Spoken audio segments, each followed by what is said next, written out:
EA insists on realism. I sat here in an hour and said, touchdown, Alabama! And as muddy as the water seems right now in the college football landscape, I don't know if there's any fixing it. We opened Pandora's box, and there's positives to it, but there's also negatives to it.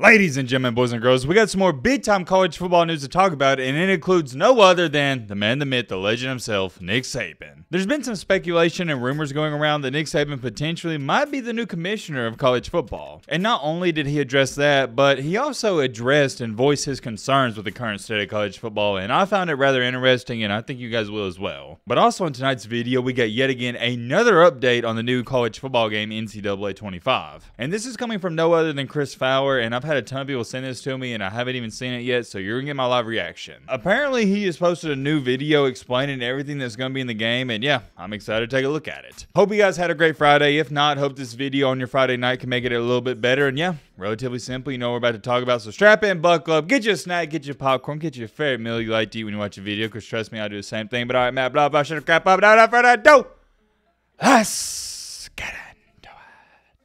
Alright, first things first, let's see what Chris Fowler had to say, because number one, haven't seen it, and number two, I'm extremely curious. Finally, I can tell you about what's been going on behind closed doors here in the smallest room in the house for about 2 years. Voiceover sessions for EA Sports CFP 25. Microphone. Wait a minute, hold on. I know I just caught this, but did he say he's been working on this for 2 years? Holy crap. That just goes to show how much work actually is going into this game, but let's continue along here. Digital recorder, laptop, where they have Zoom calls where guys from EA are engineering and directing these sessions. It has been fun. It's been taxing sometimes, monotonous at other times, because everything you could possibly see in a football game, even the mundane plays, I've said into that microphone many, many different ways. Bunch of stuff you'd never see in a real game. I've described. You want to punt on second down? Try a 71-yard field goal. That's in the game too, along with the appropriate analysis of those decisions. Your quarterback throws 5 picks in the first quarter or 5 touchdowns. We got you covered there too in detail. That is one thing I've always thought about, because you have these announcers, and I remember playing NCAA 11, 12, 13, and 14. They did break down every single play, even some of the wildest scenarios you could dream of or make. You could be going for it on 4th and 41, and they would say, oh yeah, crazy that he's going for it on 4th and 41, but let's see what they draw up here. And I say that to say this. I've always wondered how long and just how many phrases, like, for example, Chris Fowler, he's having to say and do. Because you got to think about it. He has to have a phrase and an analysis for that phrase for every single scenario that could happen. And I would like to tell myself that, it can't be that hard, but even he's admitted in this video, it's a lot of work. People have asked, when my team scores a touchdown, will there be appropriate excitement like a real game? Hell yes. EA insists on realism. I sat here in an hour and said, touchdown, Alabama! Well, I guess that's good timing. He pretty much just broke down how long it took just to say one phrase. Took him an hour to get through that for every single team. Interesting.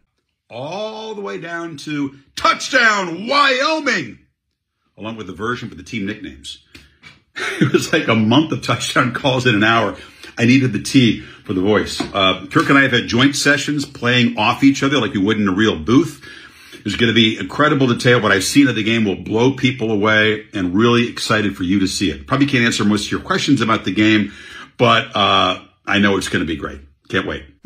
Pretty cool. Shout out to Chris Fowler, and if you're a college football fan, you know Chris Fowler, he has one of the most legendary voices out there. I'm excited to hear him in the game, and just in general, I'm excited for this game and all the different game modes and etc. I could go on, and just the nostalgia feeling I'm going to get when I load up this new game, it's going to remind me of when I was a kid. It's going to give me flashbacks. And I've seen some people saying, oh, well, if the game has the same, the same, like, schematic, no, not schematics, what am I looking for here? People are saying something if the game has the same engine as Madden, like the way it operates and the way, I guess you'd say, the gameplay is, it's not going to be good, but to be honest, I don't care. Those people are just going to complain, and it doesn't matter how good the game's actually going to be, you are still going to have people complaining. Because what happened? People have been complaining how we haven't had the game in 10 years, and we're finally getting the game, and people are saying, oh, well, I hope it's not the same game engine is mad. Like, dude, shut up. You can never win. I would love to talk about that some more, but we gotta get a move on. So let me know your thoughts on that down below. Moving along here to our second topic and the main topic of this video. What in the world is going on with Nick Saban? Well, obviously, if you haven't been living under a rock like Patrick Starr, you would know that Nick Saban, he retired. I think we're all in the same boat here. Even if you hated Alabama, you still respected Nick Saban, and it's a big blow for college football. Ever since, though, his much-deserved retirement, he's been enjoying himself, relaxing, playing a bunch of golf, and he's still seemingly involved in the college football world. And also remember, it was announced not too long ago that he's going to be on College Game Day. Well, to go on top of all of that, he was announced yesterday if he was looking to become the new commissioner for college football, and here's what he stated, quote-unquote. I'm not really looking for a job, but I do know I'd like to impact college football the best way I can, whether it's being a spokesperson or anything else. Listen, I'm for the players. It's not that I'm not for the players. I want to see the players have a great quality of life and be able to create value for themselves. But we've gone to nobody talking about education, nobody talking about creating value for their future, to talking only about how much money can I make while I'm in college. And yep, he is 100% right, but hold on, there's more. I think the consequence of this could come down the road when some of these guys get 28, 29 years old, that maybe they didn't prepare themselves for when they can't play football anymore,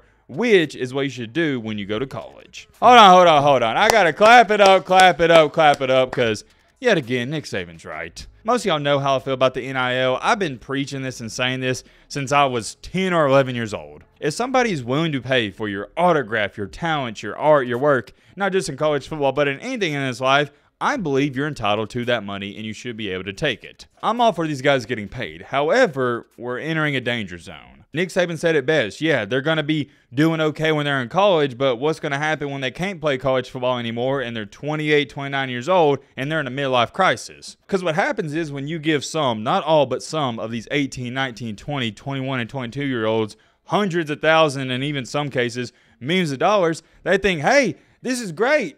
I don't have to really learn a skill outside of college football because football's bringing in the bread. And I don't blame them because 99.8% of humans would be the same way. If you're making hundreds of thousands of dollars playing football, the last thing you're thinking about is the future. You're thinking about now you're a big baller. The last thing on your mind is, oh, I need to graduate with a 3.8 GPA so I can get a good job one day and I need to get my degree and all that stuff. And a good comparison is the NIL, it's fast money. It's not something that's long term. Why is it not long term? Because you're only in college for 4 years, maybe some players 5. And I relate to the players, I really do. But as I've started to get older and I've slightly matured a little bit, I've started to understand how valuable knowledge is and how valuable education is. But I bring that up to say this. I couldn't imagine if I'm a college athlete and I'm the quarterback for, let's just say, oh, I don't know, Mississippi State, and I got $1 million NIL deal. I wish I could sit up here and tell you guys, man, I would still be a true student athlete and strive for a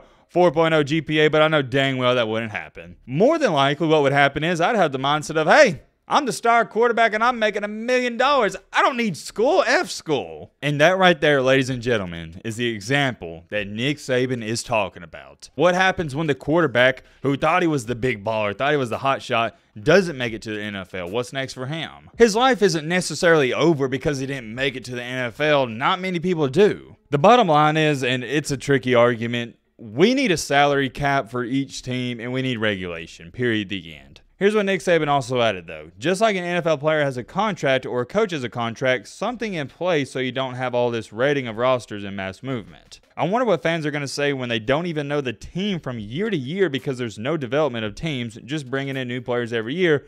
And Nick Saban, buddy, it's already like that. I keep up with college football just as much as anybody else, and I'll still see guys on big-time teams. I'm like, wait a minute, who is that guy? And they're like, oh, yeah, it's a transfer from so-and-so. He decided to come in last year or late in the summer. I remember back in the day, running backs and wide receivers would slowly but surely earn playing time year by year. First year may not play a lot. They may even redshirt. Second year, they get 70 carries. And you're like, okay, you start to kind of see his name here and there, and then the year after that, it gets 150 carries. You're like, okay, that's our second best back. And by his junior, senior year, you full on know who he is. But now at some schools, and you're going to see this next year, you're going to have a starting running back, a starting wide receiver who you've never even heard of before that just transferred in, and he's going to play immediately because of the portal. And as muddy as the water seems right now in the college football landscape, I don't know if there's any fixing it. And I'll explain why. Because we knew whenever it was going to be allowed, because we knew eventually the one day it would happen, where these college football players and these college athletes could get money from their name, image, and likeness, there's no turning back. You can't reverse it because that's just not going to happen. You can't give somebody a bike and then take it away. No. We open Pandora's box, and there's positives to it, but there's also negatives to it. Positive side of it is, you give a 19-year-old who was poor his entire life, mom work 2-3 jobs, you give him $500,000, well then he can buy his mama a house. That's great, it's awesome, but the negative side of it is you give a 19-year-old $500,000 and he just blows all the money and he quits working as hard, because that's reality. It's not just athletes, it's human nature to whenever you achieve what you're trying to achieve, or in this case, in the scenario, you obtain a large amount of money, you quit working as hard, you get comfortable. We could sit up here all day and talk about this, but I'll end it off there. Let me know your thoughts down below. But